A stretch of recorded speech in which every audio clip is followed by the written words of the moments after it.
धनुष्यबाण घड्याळ चिन्हावर आता 18 फेब्रुवारीला सुनावणी। सुप्रीम कोर्टात 18 फेब्रुवारीपासून अंतिम युक्तिवाद।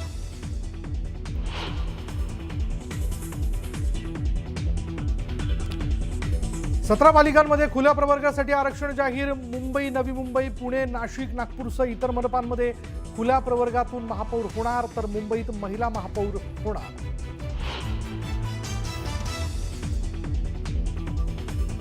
मुंबई महापालिकेच्या आरक्षण सोडतीवर शिवसेना उभाटाचा आक्षेप। सोडतीमध्ये अनुसूचित जमातीचा प्रवर्ग वगळल्यानं आक्षेप।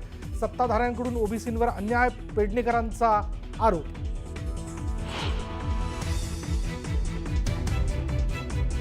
दापोली जिल्हा परिषद निवडणुकीसाठी भाजप ठाकरेंची सेना, राष्ट्रवादीची युती, योगेश कदमांना घेरण्याची तयारी।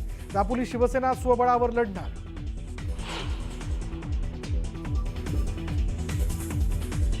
महाड नगर परिषदेच्या निवडणुकीदरम्यान झालेल्या राडा प्रकरणावर हायकोर्टाची नाराजी। उद्या सकाळी 11 पर्यंत आरोपी विकास गोगावलेंना शरण येण्याचे आदेश।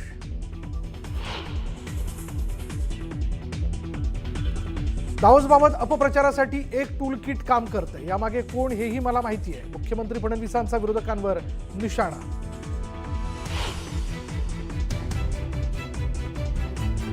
विविध क्षेत्रातून महाराष्ट्रात वाढती गुंतवणूक। दावोसमध्ये जवळपास 30 लाख कोटींचे करार। 18 देशांमधून महाराष्ट्रात गुंतवणूक येणार असल्याची मुख्यमंत्र्यांची माहिती। राज्यातील 29 महानगरपालिकांमधील महापौर आरक्षणाची सोडत काढण्यात आली। यामध्ये अनुसूचित जमातीसाठी 1, अनुसूचित जातीसाठी 3, ओबीसीसाठी 8 आणि सर्वसाधारण प्रवर्गातून 17 महापौर होणार आहेत। राज्यातील 8 महापालिकांमध्ये ओबीसी महापौर होणारे 8 पैकी जळगाव, चंद्रपूर, अकोला आणि अहिल्यानगरचं महापौरपद ओबीसी महिला प्रवर्गातून महापौर होणार आहे। पनवेल, उल्हासनगर, कोल्हापूर आणि इचलकरंजीचं महापौरपद ओबीसी प्रवर्गासाठी राखीव ठेवण्यात आलंय। यामुळे या महापालिकांमध्ये कोणाला महापौरपदाची लॉटरी लागणार हे पाहणं महत्त्वाचं असणार आहे। कल्याण डोंबिवलीचा अनुसूचित जमातीसाठी राखीव ठेवण्यात आलेला आहे आणि यामुळे आता कल्याण डोंबिवलीचा महापौर कोण होणार हे पाहणं महत्त्वाचं ठरेल। राज्यातील 3 महानगरपालिकांमध्ये महापौरपद अनुसूचित जाती महिला प्रवर्गासाठी राखीव ठेवण्यात आले। यामुळे आता जालना आणि लातूरमध्ये महिला महापौर होणार आहे। राज्यात 17 महापालिकांमध्ये खुल्या प्रवर्गासाठी महापौरपद राखीव ठेवण्यात आले। यामुळे मुंबई, नवी मुंबई, पुणे, मीरा भाईंदर, नांदेड, नागपूर, नाशिक, मालेगाव आणि धुळ्यात महिला महापौर होणार आहेत। भिवंडी, पिंपरी चिंचवड, वसई विरार, सांगलीचं महापौरपद खुल्या प्रवर्गासाठी राखीव ठेवण्यात आलंय, तर सोलापूर, परभणी, अमरावती आणि छत्रपती संभाजीनगरमध्येही खुल्या प्रवर्गातून महापौर होणार आहे।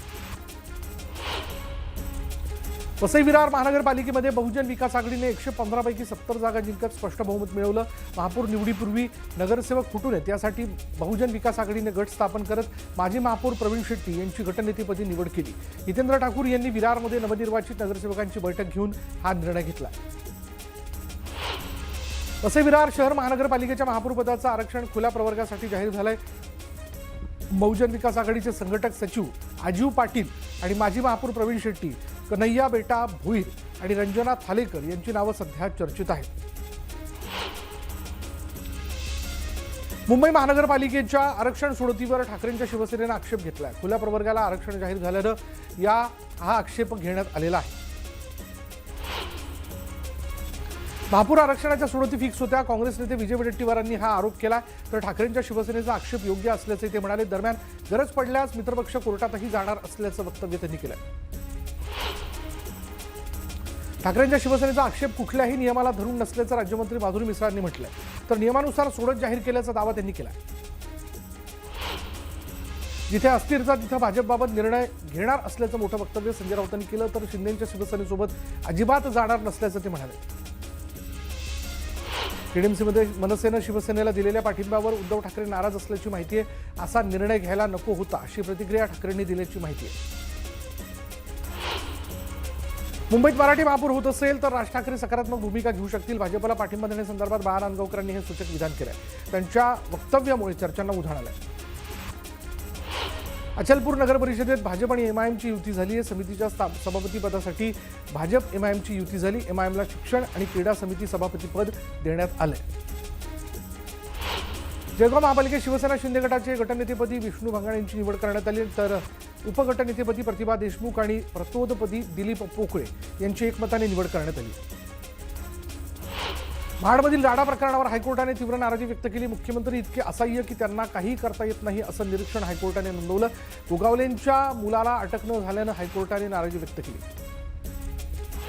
बीडच्या परळी नगर परिषदेमधील उशिरा येणाऱ्या कर्मचाऱ्यांना नगराध्यक्षांनी शिस्तीचे धडे दिले. पुष्पगुच्छ देत कर्मचाऱ्यांना वेळेवर येण्याच्या सूचना नवनिर्वाचित नगराध्यक्षा पद्मश्री धर्माधिकारी यांनी दिल्या. अब्दुल सत्तार यांना कोर्टाने मोठा दिलासा दिला. आमदार निधीतून रुग्णवाहिका वाटपाचे आरोप फेटाळ सिल्लोड इथल्या प्रथम वर्ग न्यायदंडाधिकारी न्यायालयाने दिला.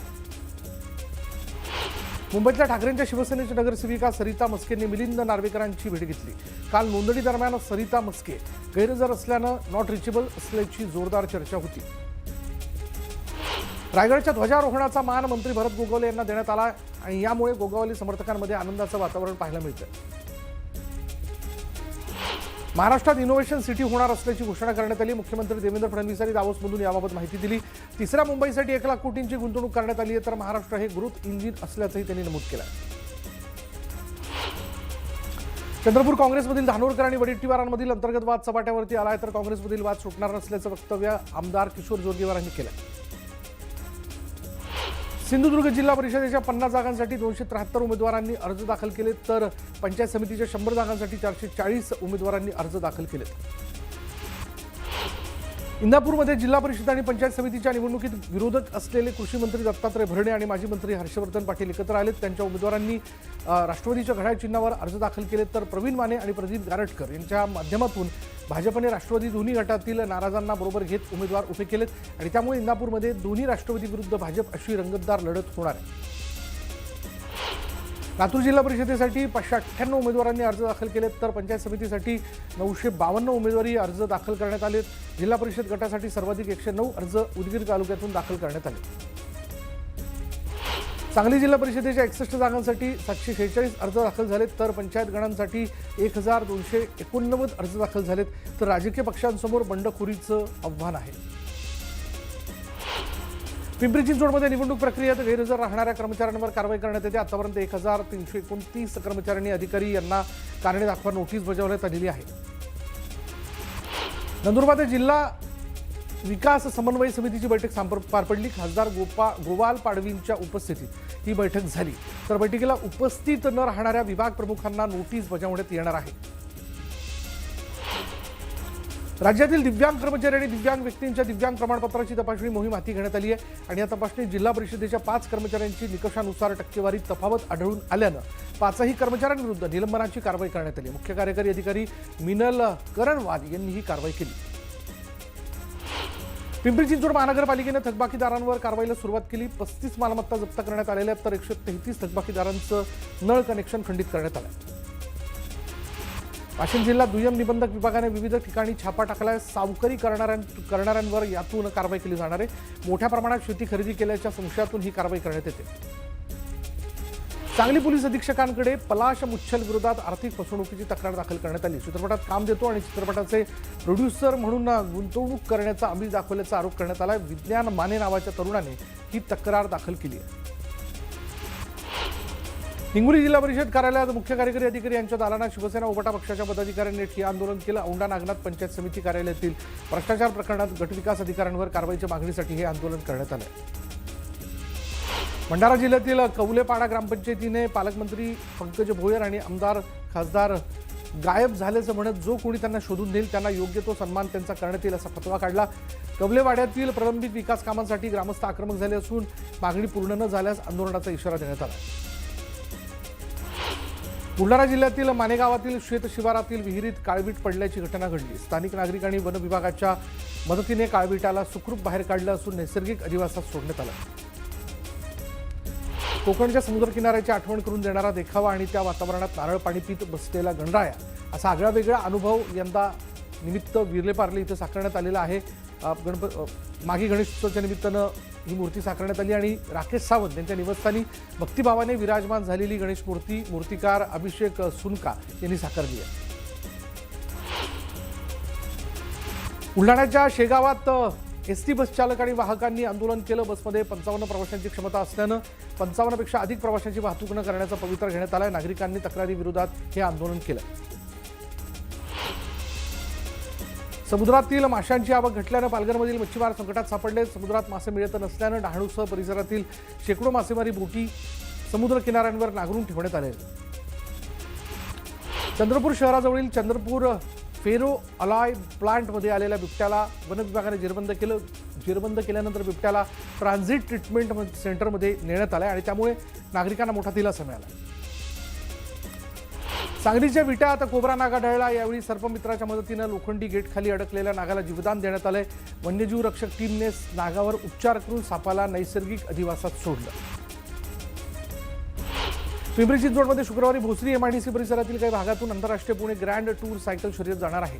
या शर्यती दरम्यान या भागात वाहतुकीला कोणत्याही प्रकारचा अडथळा होऊ नये यासाठी या भागातील औद्योगिक कंपन्या गुरुवारऐवजी शुक्रवारी बंद ठेवण्यात येणार आहेत. वर्धा शहरात माझं शहर माझी जबाबदारी अभियानातून स्वच्छता अभियान राबवण्यात आलं. नवनिर्वाचित नगराध्यक्ष सुधीर पांगुळ यांच्या संकल्पनेतून ही मोहीम राबवण्यात आली.